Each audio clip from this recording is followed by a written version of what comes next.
এক আল্লাহর বান্দা নিয়ত কইরা বিয়া করলো, মাইয়া পাইছে ভালো বাবার সন্তান।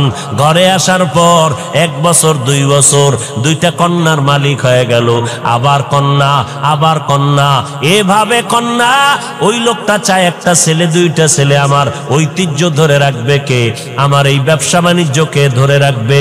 মনে মনে চায় আমার ছেলে দরকার অনেক, কিন্তু একটা ছেলেও নাই। আল্লাহর মর্জি, আল্লাহ কন্যা দেয় 1 2 3 4, এভাবে হতে হতে 6টা কন্যা সন্তানের বাবা হয়ে গেল এই বান্দা। এবার মাথা পুরা গরম, গরম হতে হতে এক পর্যায়ে গরম হইয়া কয়, ও আমার স্ত্রী, 7ম যদি সন্তান হয়, ছেলে যদি না হয়, গাত্তি রেডি কর, বাবার বাড়ি তালাক দিয়া বাড়ি ফিরাইয়া দিব, আর তোরে নিয়ে ঘর করব না।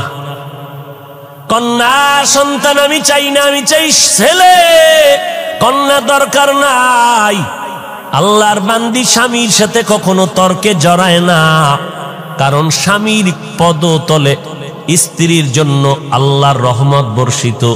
ও স্বামী, মদিনার নবী বলেন, আল্লাহ যদি আল্লাহ ব্যতীত অন্য কাউকে সেজদা করার আদেশ দিতেন, নারীদেরকে বলতো পুরুষের কদমের মধ্যে সেজদা করো।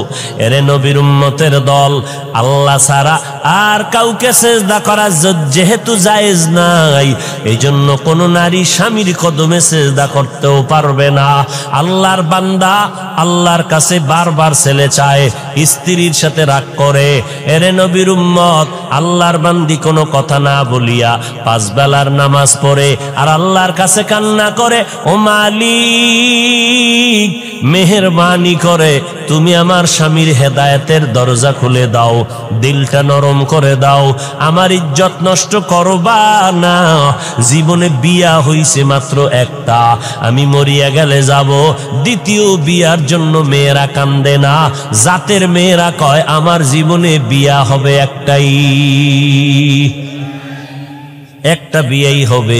ও আল্লাহ, আমার স্বামীর ঘর আমি ছাড়ব না, তুমি আমার স্বামীর হেদায়েতের দরজা খুলে দাও। মাইয়াহদিল্লাহু ফাহুয়াল মুহতাদ ওয়া মাইয়ুদলিল ফালান তাজিদ লাহু ওয়ালিয়াম মুরশিদা। হেদায়েতের মালিক কে? একমাত্র আমার আল্লাহ। আল্লাহ যদি চান হেদায়েত পাবে, যদি কপাল খারাপ হয়, কপালে হেদায়েত আসবে না। হেদায়েত পাওয়ার মতো কোন মুর্শিদ খুঁজে পাবে না, কোন পথ প্রদর্শক খুঁজে পাবে না। এরে নবীর উম্মতের দল, ছেলে দান করেন আমার আল্লাহ, মেয়ে দান করেন আমার আল্লাহ, দোনোটাই দেন আমার আল্লাহ, কোনটাই দেন না তাও ক্ষমতা কার।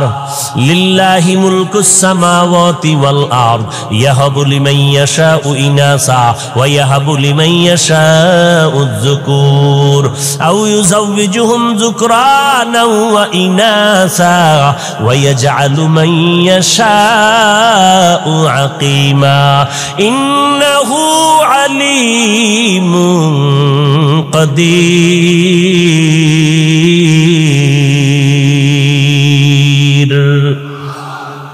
ছেলে দেওয়ার মালিক।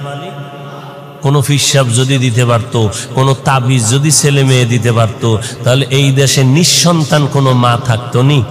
আল্লাহর বান্দার কয় কন্যা বলেন? 6টা কন্যা হয়ে গেল।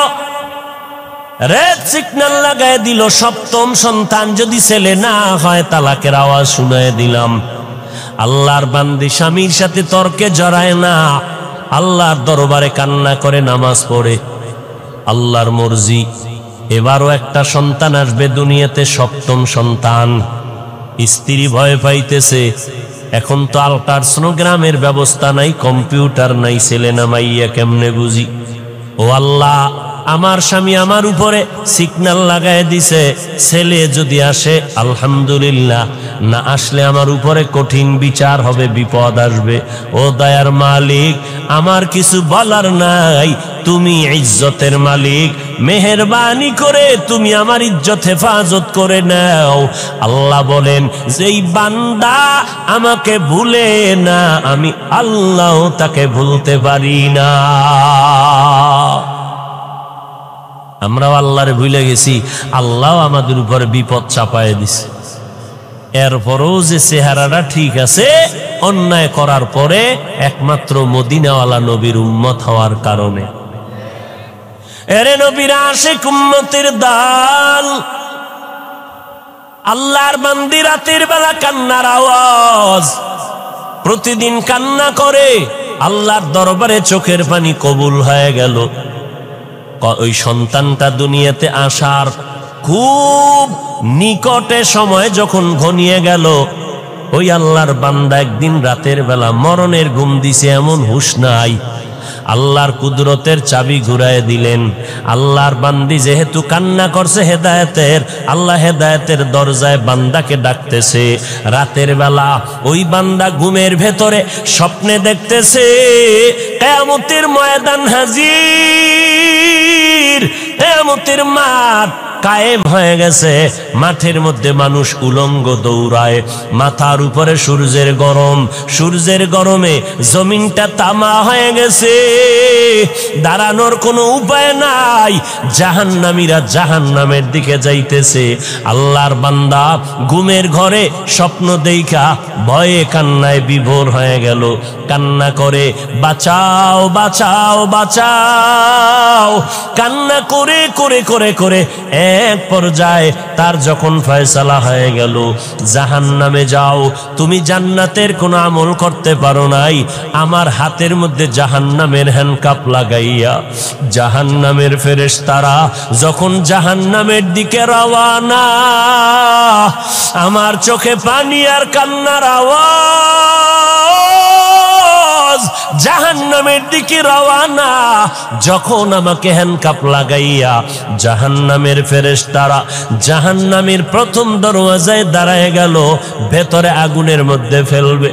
আমি জান্নাত জাহান্নামের প্রথম দরজা খোলার পরে দেখি আমার জীবনের প্রথম কন্যা জাহান্নামের দরজায় দাঁড়াইয়া হাত এভাবে দিয়ে কয়, ফেরেশতারা খবরদার আমার বাবারে জাহান্নামে নিতে দিব না, কারণ আমার বাবা আমাদের লালন পালন করতে কষ্ট কম করে নাই, আমার বাবারে জাহান্নামে নিবি না, আমাকে জাহান্নামে দাও, বাবারে জাহান্নামে নিতে দিব না। আল্লাহর বান্দা বলে, মেয়েটার কান্নার কারণে ফেরেশতারা দ্বিতীয় জাহান্নামের দরজায় চলে গেল। জাহান্নামের দ্বিতীয় দরজায় যাওয়ার পর ওখানের দরজা যখন খোলা হলো, ওখানেও তাকাইয়া দেখি আগুন, আমাকে জাহান্নামের আগুনে ফেলবে। হঠাৎ করে নজর করে দেখলাম আমার দ্বিতীয় কন্যা সন্তানটা জাহান্নামের দ্বিতীয় দরজায় দাঁড়াইয়া হাউমাউ করে কান্না করে আর বলে, খবরদার আমার বাবারে জাহান্নামে নিতে দিব না, আমাকে জাহান্নামে নিয়ে যাও। আল্লাহর বান্দা বলে, ওখানেও দিতে পারলো না। তৃতীয় দরজায় যখন গেল, ওখানে গিয়েও দেখি আমার 3 নাম্বার কন্যাটা কান্না করে, বাবারে জাহান্নামে ঢুকতে দিব না, কারণ আমার বাবা কত কষ্ট করেছেন আমাদের জন্য, কত রাত্র ঘুমাইতে পারেন না, খানা খাইতে পারেন না, কত ঈদের দিন গেছে ভালো পোশাক দিতে পারেন না, এরপর আমার বাবা কষ্ট করিয়া আমাদেরকে হাসি ফুটাইতেন, আমার বাবারে কষ্ট দেওয়া সম্ভব না, আমাকে জাহান্নামে দাও, আমার বাবারে দিতে দিব না। আল্লাহর বান্দা বলে, এরপরে চতুর্থ দরজায় গেল, ওখানেও দেখি আমার চতুর্থ মেয়েটা দাঁড়ানো, ওখান থেকে ফিরাইয়া পঞ্চম দরওয়াজায় গেল, ওখানেও দেখি আমার পঞ্চম সন্তান দাঁড়ানো। ষষ্ঠ দরওয়াজায় যখন নেওয়া হয়, ওখানে দেখি আমার ষষ্ঠ মেয়েটা দাঁড়ানো, মেয়েটা কান্না করে, আমার বাবারে জাহান্নামে নিতে দিব না, আমিও কাঁদতেছি, আমার কন্যা কাঁদতেছে, এই খবরগুলো হইতেছে আমার ঘুমের ভেতরে, কান্নার ভেতরে চোখের কোঠায় পানি, এমন অবস্থায় আমার ঘুম ভেঙ্গে গেল। আমি দেখতেছি সজাগ হইয়া অন্ধকার ঘর, আমার গাল বেয়ে বেয়ে চোখের পানিগুলো পড়তেছে। এবার আমি ডানে বামে তালাশ করলাম আমার বিবি, আমার বিবিরে আমি বিছানায় দেখতেছি না, আমার কান্না বন্ধ নাই, আমার শরীরটা কাঁপতেছে, ভয় কি দেখেছি দুনিয়ার গরম সহ্য করতে পারি না, জাহান্নামের আগুন কেমনে সহ্য করব। আর আমার কান্না বন্ধ হয় না। আমি কাঁপতে কাঁপতে আমার বিবিরে তালাশ করতেছি, আমার বিবিরে পাইলাম না, বিছানায় কই গেল দেখি না। নজর করে গভীর রাত, অন্ধকার ঘর খুঁজে খুঁজে দেখলাম ঘরের একটা পার্শ্বে ভেতরে নির্বিল জায়গা, নির্জন। ওই জায়গার ভিতর আমি হাইটা গিয়ে দেখি গুনগুন কান্নার আওয়াজ আসতেছে। কে এখানে কাঁদে? কান লাগায় দেখি আমার বিবির কান্নার আওয়াজ। আমি কান লাগায় দেখি আমার বিবি চোখের পানি ছেড়ে মোনাজাত দিয়া কান্না করে, আল্লাহ তুমি আমার স্বামীরে হেদায়াত দাও, তুমি ইজ্জতের উপরে আমার যেন কোনো আক্রমণ না আসে। আল্লাহর বান্দা বলে, বিবির কান্না দেখার পর আমি সহ্য করতে পারি না, বিবির হাত ধরে বলি, আর কাঁদিও না রে বিবি, আর কান্না করিও না, আমি তোমাকে বহু কষ্ট দিয়েছি রে বিবি, মাফ করে দাও। আমি বুঝতে পারি নাই। আল্লাহর কাছে দোয়া করি আমার আর একটাও যেন কন্যা হয়, কারণ আমার 7টা কন্যা যদি হয় 7টা জাহান্নামের দরজা থেকে আমি বেঁচে যাব। ও বিবি, আমাকে মাফ করে দাও, আমি আর তোমারে কোনো খারাপ কথা বলবো না। এরে এলাকার মুসলমান, পর্দার আড়ালের মা বোনেরা, ও বৃদ্ধ বাবাজি, আল্লাহর কাছে এমন সন্তানের জন্য দোয়া করা দরকার। আল্লাহ সন্তান যদি দাও, নেককার সন্তান দিও, এমন সন্তান যেন না পাই যেই সন্তানের কারণে মা বাবার ইজ্জত নষ্ট হবে, মা বাবা সমাজে মুখ দেখাইতে পারবে না। ও আল্লাহ, তুমি কন্যা দাও আলহামদুলিল্লাহ, তুমি ছেলে দিলো আলহামদুলিল্লাহ, তবে আদর্শওয়ালা নেক আমলওয়ালা ভালো সন্তান তুমি দিও। যেই সন্তান কন্ট্রোলে আসবে না ওই সন্তান আমরা চাই না। উস্তুনে হান্নানা আজ হজরে রসুল নালামি জাদ হামচু আর বাবুল। গাছের জন্য আমার নবী রহমত, মাছের জন্য রহমত, রুহের জগতে আমার নবী রহমত। আল্লাহ সব আত্মাগুলো জমা করে বললেন, আলাস্তু বিরব্বিকুম, আমি কি তোমাদের রব না? সর্বপ্রথম আপনার আমার নবীর আত্মা জবাব দিল, বালা, হ্যাঁ আপনি আমাদের রব। আমার নবীর জবাবের পর সব মুমিনের আত্মা জবাব দিল, আপনি আমাদের রব। বেঈমানের আত্মাগুলো জবাব দিল, আপনি আমাদের রব। দুনিয়ার জমিনে আমার নবী রহমত। আজ আমরা নবীর উম্মত হইয়া কত ধন্য। অন্য নবীর উম্মতের হায়াত অনেক বেশি, অনেক সওয়াব কামাই করেছেন। আল্লাহ বলেন, ও নবী, আপনার উম্মতের হায়াত কম, তবে এই কম হায়াতে আমি আল্লাহ বরকত দিব অনেক বেশি। আপনার উম্মতেরা 5 বেলার নামাজ পড়বে, আপনার কারণে আমি 50 ওয়াক্ত নামাজের সওয়াব দান করব। আরো আস্তে করে বলেন, আপনার উম্মতেরা জমিনের যে কোনো জায়গায় সিজদা করবে, আমি কবুল করে নিব। আপনার উম্মতেরা যে কোনো দ্বীনি মজলিসে বসবে, আমি আল্লাহ সাথে সাথে সবার গুনাহগুলো মাফ করে দিব। আতিনা ফি দারে দুনিয়া না হাসান, আতিনা ফি দারে উকবানা হাসান, ইয়া গিয়াসাল মুস্তাগীসিন ইহদিনা লিফতিখারা বিল উলুমি ওয়াল গিনা। আমার নবীর জন্য পিপিলিকা কাঁদতেছে। ও দয়ার মালিক, একটু বাইতুল্লাহ দেখায় দাও, মদিনার রওজাটারে দেখায় দাও। আল্লাহ বলে, মক্কার কবুতর জলদি করে যাও, অমুক এলাকার গর্তের থেকে পিপিলিকা আমার ঘর দেখবে, বাইতুল্লাহ যাও। পায়ের সাথে বাজাইয়া বাইতুল্লাহ দেখায় ঘুরাইয়া মদিনার উপর দিয়া তারে আবার জায়গায় পৌঁছাইয়া দাও। গর্তের সাপ আমার নবীর মোলাকাতের জন্য দীর্ঘদিন অপেক্ষমান, জঙ্গলের প্রাণী আমার নবীর জন্য পাগল। সাহাবায়ে কেরাম বলেন, আমরা রাস্তা দিয়ে হাঁটতেছি, আমাদের নবীর পেছনে বারবার ডানে বামের থেকে বারবার সালামের আওয়াজ পাইতেছি, কিন্তু মানুষ দেখি না। রহমতের নবী বারবার কেন সালামের আওয়াজ পাইতেছি? নবী বলেন, জানো না রে সাহাবা, আমি মুহাম্মদের আগমনের খবর পাইয়া জঙ্গলের প্রাণীরা সব আমি মুহাম্মদের সালাম জানাইতেছি। জঙ্গলের প্রাণীরা নবীরে চিনল, গর্তের পিপিলিকা সাপ চিনল। কপাল পোড়া মুসলমান, আজ আমরা সেই নবীরে চিনলাম না।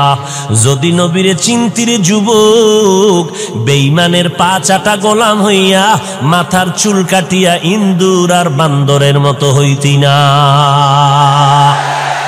तो को जाओ सुन्नते अहमद को जा बा मोहम्मद के बुअद निस्बत तोरा मन अहब्बा सुन्नती कौले रसूल मजदाए काना मई हम कुन कबूल वमा अरसलनाका इल्ला रहमतल लिल आलमीन।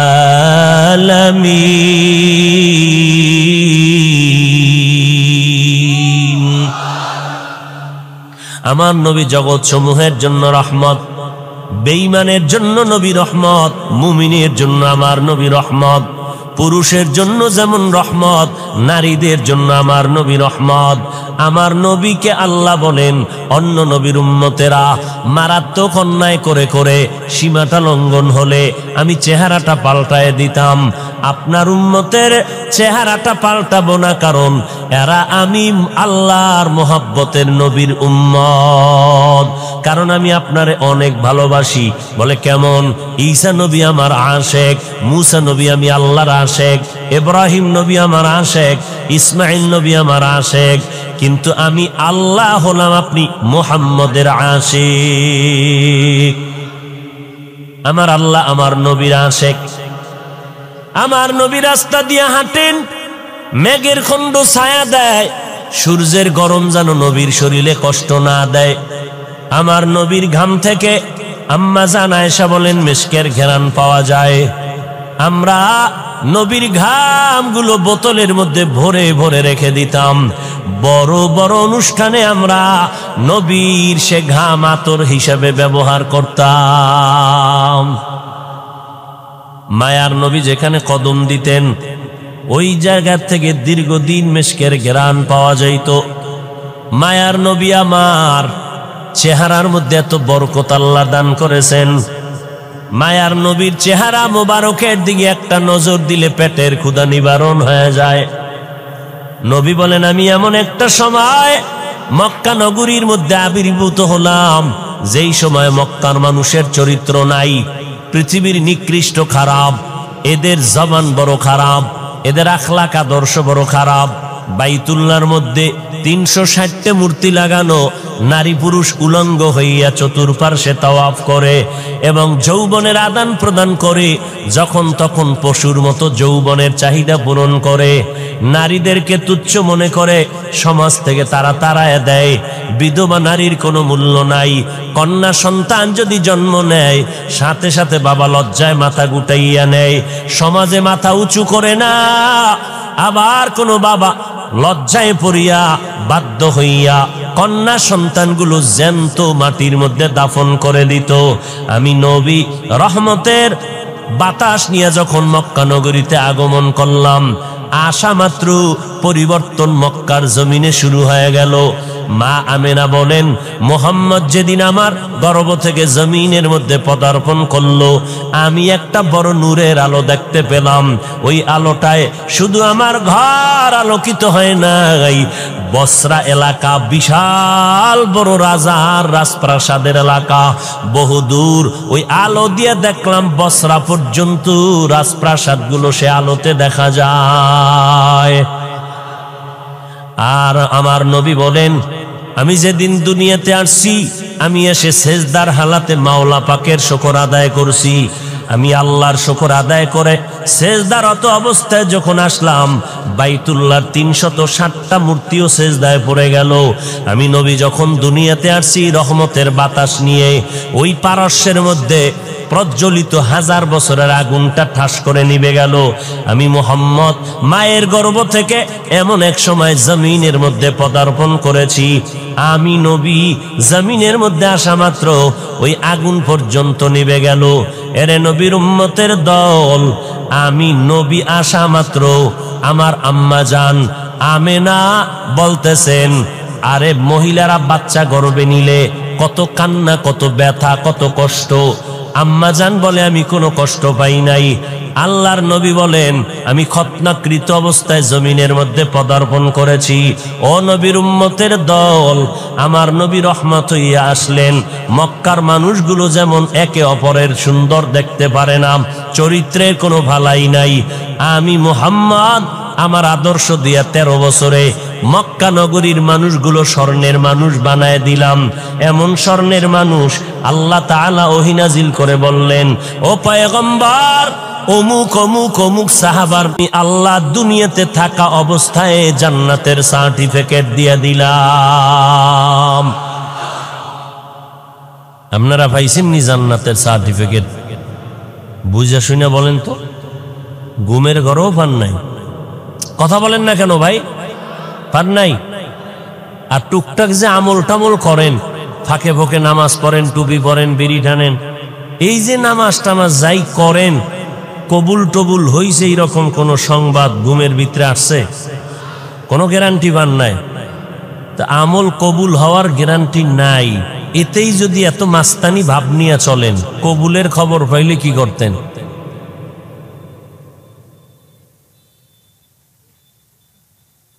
হায় হায় হায়, আল্লাহ হেদায়াত দান করেন। মায়ার নবী রহমাতুল লিল আলামিন হয়ে জমিনে আসলেন। আল্লাহ তাআলা বলেন, আমি হলাম জগৎ সমূহের জন্য রব। আলহামদুলিল্লাহি রাব্বিল আলামিন, আমি হলাম জগৎ সমূহের জন্য রব। আর আমার মুহাম্মদ জগৎ সমূহের জন্য হলেন রহমত। আমি হলাম রব্বুল আলামিন, আমার বন্ধুটাকে বানায় দিলাম রহমাতুল লিল আলামিন। মায়ার নবী বলেন, আরবের মানুষগুলো কন্যাদেরকে তুচ্ছ মনে করে তাড়ায় দেয়। আল্লাহ তাআলা আমার দ্বারা নারীদের ইজ্জত প্রতিষ্ঠিত করে দিলেন স্থায়ীভাবে। আমার বয়স যখন 25 বছর হয়, 40 বছরের একজন বিধবা নারী খাদিজা রাদিয়াল্লাহু আনহা, 2 জন স্বামী বিদায়ের পর আমি মুহাম্মদ তৃতীয় স্বামী হিসাবে তার ঘরে চলে গেলাম। আরবের মানুষগুলো সমালোচনায় ভরপুর হয়ে গেল, মুহাম্মদ নবী দাবি করে আবার বিধবারে বিয়ে করলো কেন? মদিনার নবী বলেন, জগতের নারীরা শুনে নেও, জমিনের মধ্যে কোন ধর্ম, ইহুদি ধর্ম, খ্রিস্টান ধর্ম, দুনিয়ার কোন ধর্মের ভিতরে নারীদের সম্মান কেউ বাড়ায় নাই। আল্লাহ তাআলা ইসলামের ব্যানার দিয়া আমি মুহাম্মদের দ্বারা নারীদের ইজ্জত বাড়ায় দিয়েছেন। এই কথা যারা বুঝে না, তারা স্লোগান দেয় ইসলাম নারীর অধিকার দেয় নাই। এই রকম স্লোগান দিয়া নারীদেরকে সমান অধিকারের নামে স্লোগান দিয়া রাস্তায় নামাইতে চায়। নারীর ইজ্জত নষ্ট করার স্লোগান দিয়া এরা বলে ইসলাম নারীরে আটকাইয়া দিছে চার দেওয়ালের ভেতরে, নারীর সম্মান ইসলাম দিতে পারে নাই। এরে নবীর উম্মতের দল, আল্লাহর নবী বলেন ইসলাম ছাড়া দুনিয়ার কোন তন্ত্র মন্ত্রে নারীর সম্মান মর্যাদা বাড়াতে পারে নাই। যারা বিশ্বাস করে না তারা নারীর দুশ্মন, তারা মানবতার দুশ্মন, তারা ইসলামের দুশ্মন। কন্যা সন্তানদের তারা অবহেলা করে। কন্যা সমাজের বোঝা। মদিনার নবী বলেন, ও দুনিয়ার মানুষ, একটা কন্যার যদি বাবা হও তুমি অন্তরে খুশি হও, তুমি একটা জান্নাতের মালিক হয়ে গেছো। দুইটা কন্যার যদি বাবা হতে পারো তুমি দুইটা কন্যা পাইয়া দুই জান্নাতের মালিক। তিনটা কন্যা যদি পাও তুমি তিনটা জান্নাতের মালিক। চার কন্যা পেলে তুমি চারটা জান্নাতের মালিক। এরে নবীর উম্মতের দল, বর্তমান দুনিয়াতে এমন কিছু দুশ্মন আছে, মাওলার কাছে ছেলে হইলে খুশি, মাইয়া হইলে বড় বেজার। আসেনি? মাইয়া হইলে বেজার যদি হও তো তুই মাইয়া বিয়া করলি কে? ও নিমক হারাম, রসুলের দুশ্মন। কন্যা সন্তান হলে কষ্ট পায়, ছেলে হলে খুশি কেন? যৌতুকের নামে পচা পায়খানা খাওয়া যাবে মজা করে, কি ঠিক না? কুকুরকে বিরিয়ানি পোলাও যদি দাও কলিজা ঠান্ডা হবে না যতক্ষণ না পাক না দিবা। এই সমাজের মানুষের যতই বয়ান দেই না কেন, এরপরেও তাদের হারাম খাইতেই হবে, না খাইলে কলিজা ঠান্ডা হবে না। ছেলেটা হইলে খুশি, এই ছেলেরে যৌতুক নিয়ে বিয়া করাবো। যেই মাইয়া আমার ছেলেরে দিবি আগে কন্টাক্ট করে বিদেশ নিবি নি, ভিসাটা দিতে পারবি নি, তাহলে আমার মাই তোমার মেয়েটা নিব। তোমার ছেলে ভিসা দিল, ভিসা পাইয়া বউ ফালাইয়া এবার আবার বিদেশ চলে গেল। বলো তোমার বউরে কার কাছে পাহারা দিলে? আমার ছোট ভাই আছে না, আমার ছোট ভাই পাহারা দিবে। ঘরের মধ্যে সমাজের ভেতরে জেনার আড্ডাখানা বানায় দিলারে ভাই, নারীর উপরে জুলুম করলা যৌতুক নিয়া। 250 গ্রাম বাথরুমে 2 কাপ পায়খানা খাইলে এই পরিমাণ আল্লাহ বেজার হবে না? যৌতুকের নামে পচা পায়খানা খাইলে যেই পরিমাণ আমার আল্লাহ বেজার।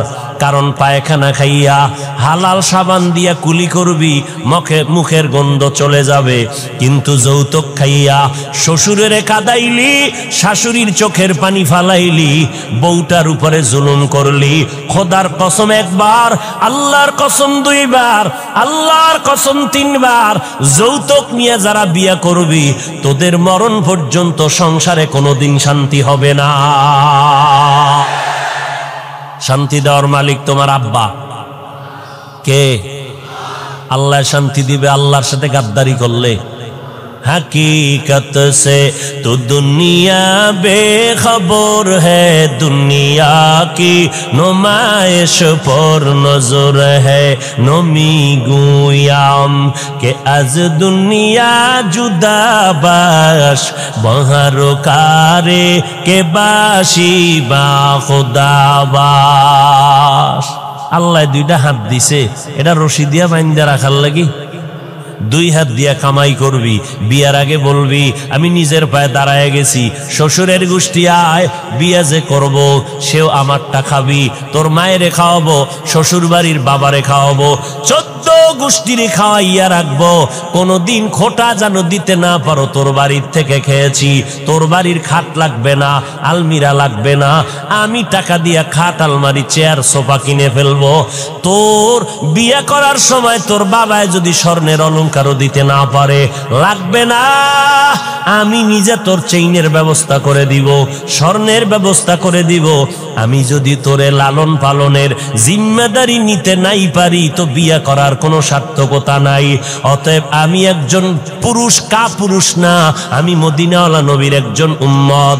অতএব আমি হারাম কখনো খাবো না, প্রয়োজনে মরিয়া যাব, না হয় আল্লাহকে রাজি করে চলবো। আপনাদের এলাকায় গজব আসেনি? হ্যাঁ বলেন তো, এই হারাম খাইয়া শান্তিতে আছে কারা? ওর ঘরের সন্তান সব কুতুবুল আলম। হ্যাঁ নাই নাই নাই নাই, আল্লাহ হেদায়াত দান করুন। আরো জোরে বলেন, ওয়ামা আরসালনাকা ইল্লা রাহমাতাল লিল আলামিন। কেমন মায়ার নবী, নারীর জন্য রহমত। আম্মাজান খাদিজাকে বিয়া করিয়া রহমত বর্ষণ করে দিলেন। ও দুনিয়ার মানুষ, বিধবা নারীর এত সম্মান। আমি মুহাম্মদ এই খাদিজার গর্ভ থেকে সন্তান পেয়েছি। আমি মুহাম্মদও কোনো ছেলে নাই, আমিও 4 কন্যার বাবা।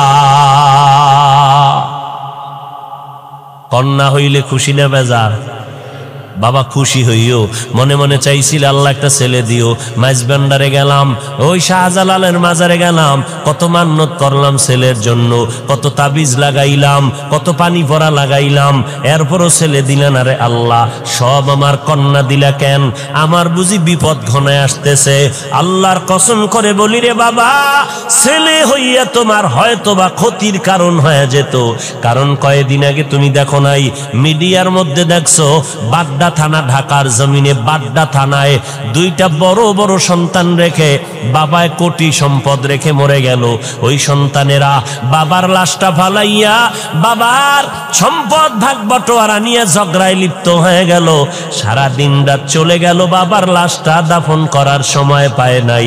ও মোমেন শাহী এলাকার মানুষেরা, শেরপুরের মানুষ, তারাকান্দার মানুষ, ভালো করে শুনিয়া নাও। এমন কুলাঙ্গার সন্তান জন্ম দিয়া কোনো লাভ নাই। এমন কুলাঙ্গারের বাবা দাবি করে কোনো লাভ হবে না। যেই সন্তানের দ্বারা তোমার ইজ্জত থাকবে না, ওই সন্তান দিয়ে লাভ কি? জেলখানায় যাবা? এরে যুবক, আল্লাহর কাছে শক্তি আছে, শক্তিটারে গনিমত মনে কর। কোনদিন এই 2 হাত দিয়া কোনো মানুষের থেকে ভিক্ষা নিব না, নিজে কামাই করব, কোনদিন কারো থেকে ভিক্ষা নিব না। শ্বশুর বাড়ির তো পরের কথা, আল্লাহর দেওয়া হালাল রিজিক নিয়ে জীবন চালাবো। 2 হাত দিয়ে কষ্ট করে ঘাম দিয়া কামাই করব, অল্প খেয়ে থাকবো, বরকত হবে। দুনিয়াতেও বাদশার হালাতে স্বাধীনভাবে চলবো। পরকাল জীবনে আমি হাসতে হাসতে আল্লাহর জান্নাতে চলে যাব। এরে নবীর আশিক, তোমার ছেলে না হইয়া যদি দেখো আল্লাহ কন্যা সন্তান দান করেছেন, আল্লাহর মর্জি, আল্লাহর উপরে সেজদা করে শুকর আদায় করো রে বাবা। ছেলের দ্বারা যে উপকার না হইতো, আমার মাওলা তোমার কন্যার দ্বারা তার থেকে বেশি উপকার করবে। এই বাবারা, তোমাকে লাজ লজ্জা কবে হবে জানি না, একটু চিন্তা করিও। আজকে তোমার ঘরে 1টা মেয়ে 5টা ছেলে, বাবার জন্য কলিজা দিয়া মোহাব্বত কে করে বলেন তো? জোরে বলো। তুমি অসুস্থ হয়ে গেছো, মেয়েটা বেকার হয়ে গেছে, কান্নার আওয়াজ, খানা খায় না, বাবা আমার অসুস্থ। ছেলেরা খবর নেওয়ার টাইম নাই। কয়েকদিন ডাক্তারের পেছনে দৌড়াইয়া এবার গোপনে গোপনে ইমাম সাহেবের সাথে পরামর্শ করে, হুজুর হাদিয়া বাড়ায় দিব, জালালি খতম করো।